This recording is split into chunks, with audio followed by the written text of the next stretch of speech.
Welcome to Wealth Mastery USA.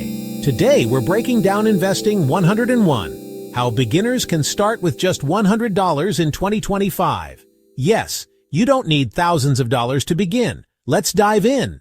Most people think investing is only for the rich, but in reality, even $100 can grow into thousands if you use the right strategy and time is on your side. The key is consistency, not the starting amount. Before investing, make sure you have a small emergency fund.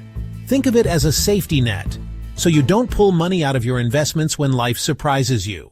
In 2025, many apps let you start investing with just $1.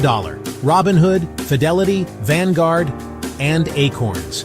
Pick one with low fees and user-friendly tools. Here's where your $100 can go. Index funds or ETFs. Diversified, low risk, steady growth. Fractional shares, buy pieces of big companies like Apple or Tesla. High-yield savings or bonds, safer but slower growth.